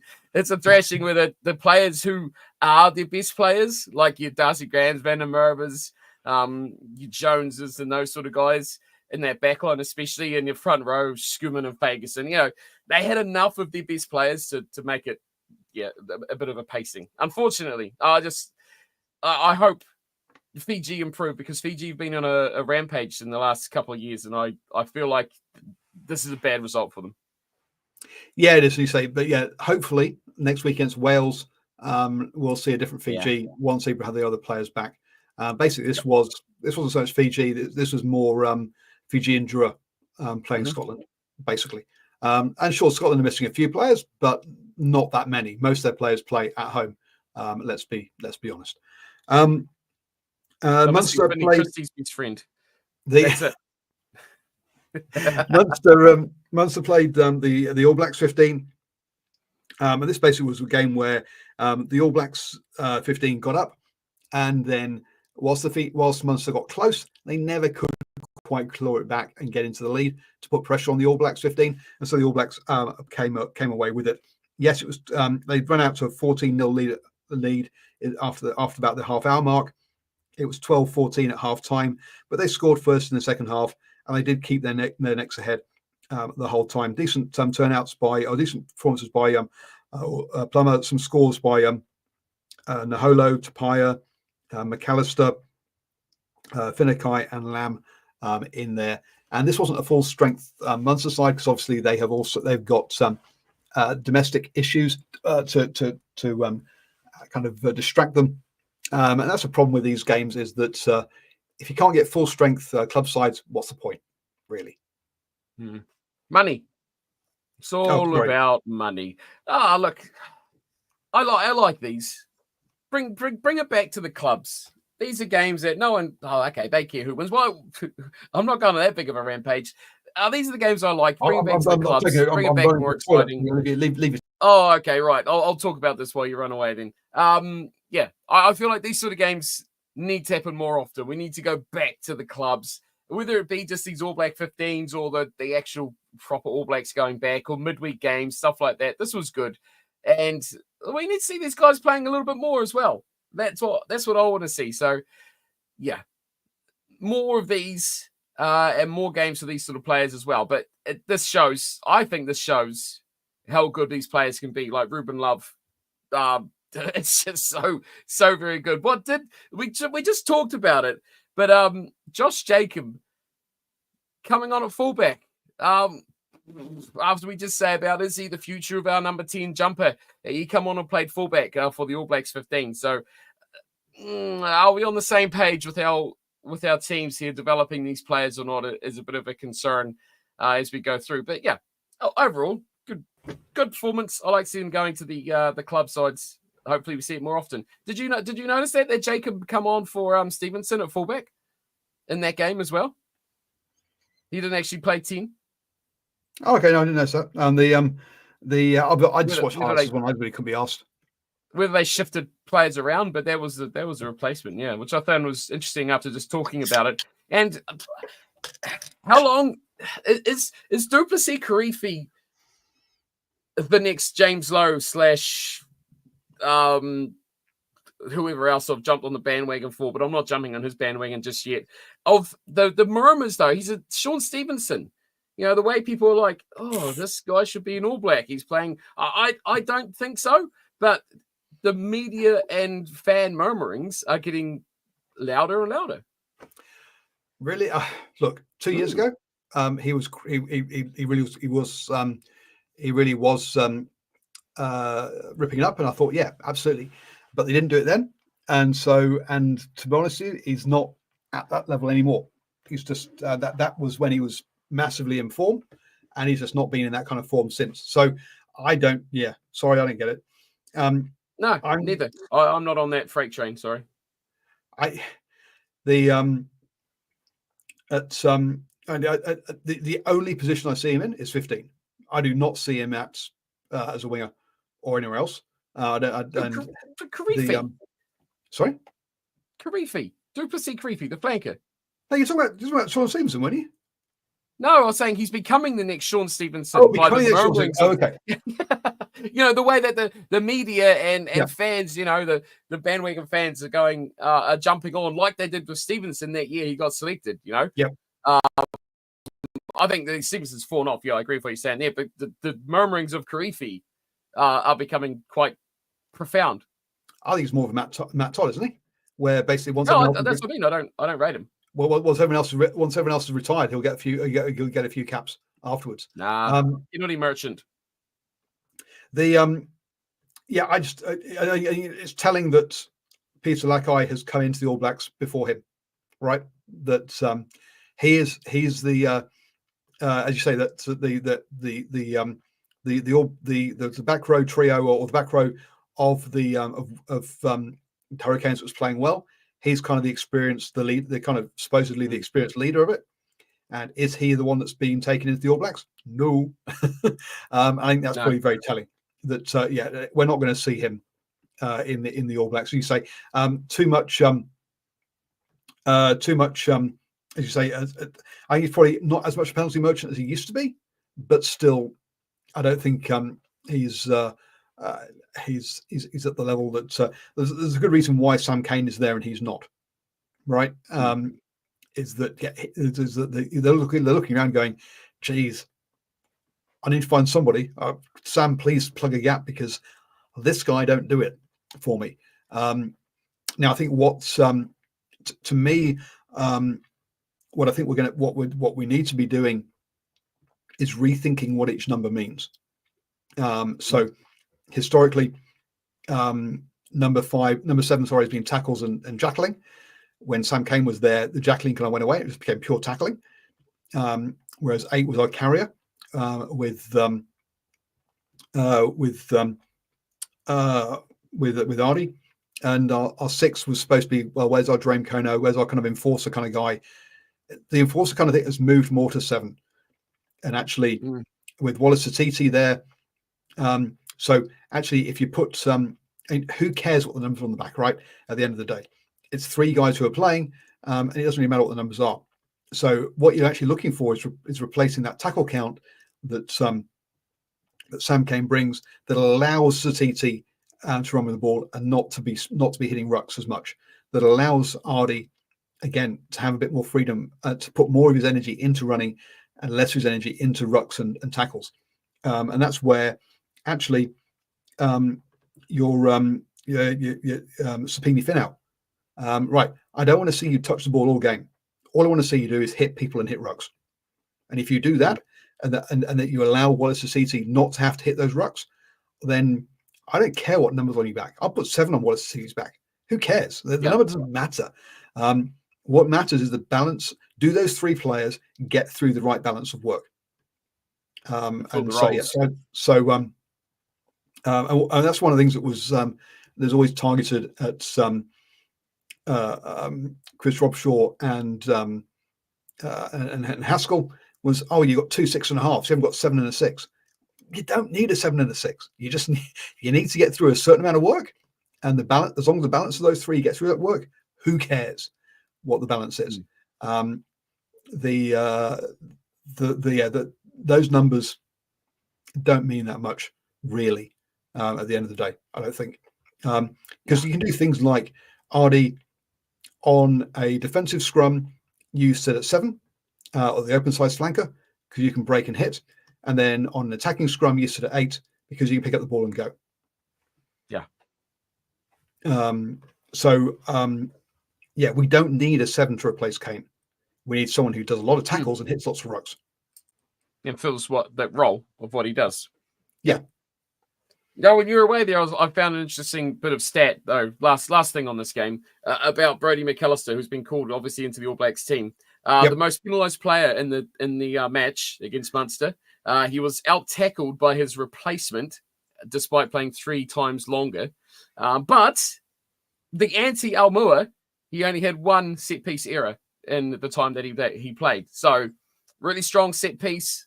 Around the paddock, not so much. So, we've got a little bit of Almua, who can't do a set-piece, but is a rampaging ball around the paddock and does all the work, in open play. And now we're going to have a McAllister who will nail all the set-pieces, but don't let him do anything else. Rolls, boys and girls. So someone else is going to have to take up those tackles. And as someone pointed out, he's also the 3rd Crusader hooker to make the squad, because clearly the 3rd choice Crusader hooker is better than the 1st choice Blues hooker in Riccatelli. He doesn't even make any of the squads. I think that's probably pretty telling that that Vern Cotter really just went he came in and got, right, you've been hired as Blues head coach. Cool. Right. New Zealand rugby and Razor want you to play this way. Fuck off. And Vern was like, I don't give a toss what you guys all think. I'm playing my squad my way, and you guys can just live with it. And hence they went on to win Super Rugby. But So something to be telling there that the Blues did not play the way that New Zealand rugby wanted them to, and hence why we look at the selections. Don't see many of them in there because they weren't playing the All Black way. If you're not playing the All Black way, you ain't getting picked for the All Blacks. That's perhaps that's why Riccatelli. That's why we've got lots of. One of the reasons we've got lots of Crusaders hookers in the team. None of the others are playing the right way. I think the youth hooker is good. I think we're fine. We don't need Riccatelli. He needs a haircut anyway.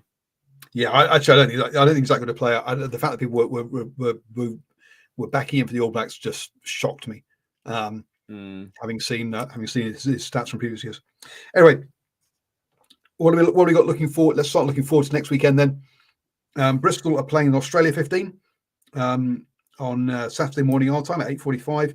I'll be honest, I probably will not watch that. I might catch some highlights, but Ireland play New Zealand.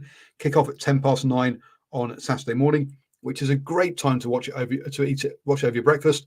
Unfortunately for Steve and I, we're both working, so we're going to miss this one live and have to watch on catch up, which is a real arse. But there we go. You working in the retail, and me working in tourism. I mean that hey folks, weekends suddenly are not the time we have off. Bring back the 4 a.m. kickoffs. Prediction for the 4 a.m. kickoff. No, I don't want those either. Prediction for Ireland versus New Zealand. Jeez, that's hard. I wasn't prepared for this. I think Ireland will win it. I'd say by less than 3. Yeah, I was going to Ireland by 3. I would go for Ireland by more normally, but Ireland have not had a game yet. Whereas the All Blacks are coming into this match ready. The Ireland will could possibly start a bit disjointed and have to get up to speed on that one. I just think we're going to have too many weak links in the team now for these injuries, and Armour's going to have to probably play most of the match. So we're going to have a relative rookie hooker is going to maybe upset the set piece a bit. Relying too much on McKenzie, I don't like it. I just don't like it. I'd much prefer Barrett at 10. England then play Australia at 4:10 in the morning. So Steve will be up for that one because it's 4 a.m. kickoff. He loves that. Love it. Look, if England play like they did against New Zealand, they should beat Australia. But the thing about this game was they don't score many points.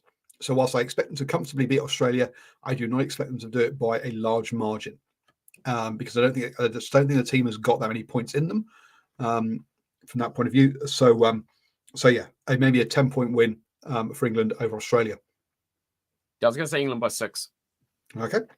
Romania, Tonga. So you'd hope that Tonga gets over that one. That's 5 a.m. Italy, Argentina. I think we'll go for Italy for an Argentina win there. But again, the thing that's for me in this one, Italy, a lot of their players play for Treviso, and so hence they'll have a better chemistry. Argentina haven't played with each other for a while, so maybe Italy will get up because of that.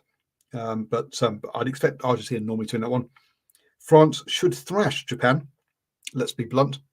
After what the second string All Blacks did. Then we've got Georgia versus the New Zealand 15, or those that are left, because most have been pulled out to play for the All Blacks. That'll be an interesting one, actually. Again, which players are left, and also I just don't know what to expect from Georgia really in this one yet. But you'd normally expect the All Blacks 15 to win that one, I think. Wales, Fiji. Where are you going with this one? Wales haven't won a game this year.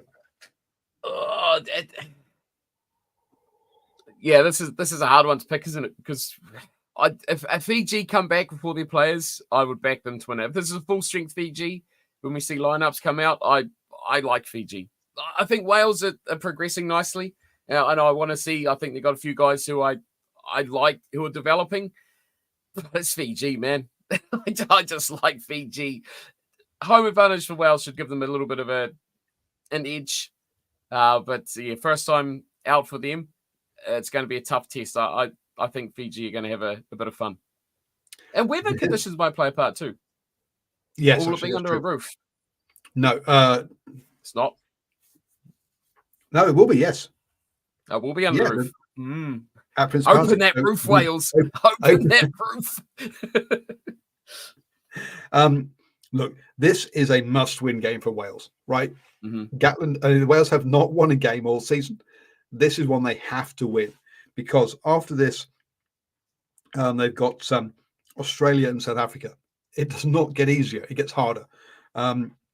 So so expect a pretty desperate and perhaps error in Wales because of that desperate. I think they might try too much on this one. So it'll be interesting to see how this one goes. I'm sorry, I've got to back Wales to win this one. I feel like Wales need to buckle this one down and play kind of England rugby. I think they'll have advantage to forwards, like the back row, Rafaels and your Morgans and teams like that. Players like that, I should say. If they can do that, I give them a chance. Keep the ball out of the open spaces, play tight, play territory. Don't let it get loose. 10-man rugby around the corner. Yep. End of story. Yeah. Anything else, you get shot and dragged off the pitch. Yep. Shut everything down from Fiji. Final game: Scotland versus South Africa. I mean, Scotland off the back of.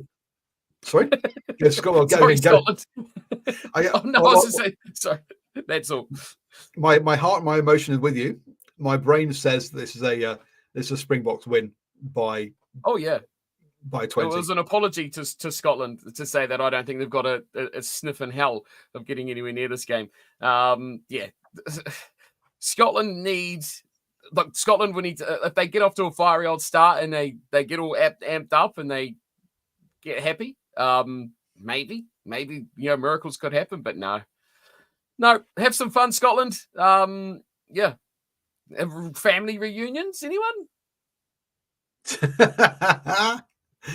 Oh dear, Mr. Schumann and Van der Merwe.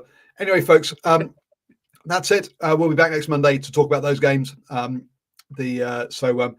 you for joining us. It's been a long one. It's been a fun one. Who doesn't enjoy end of year internationals? They're great. Yeah.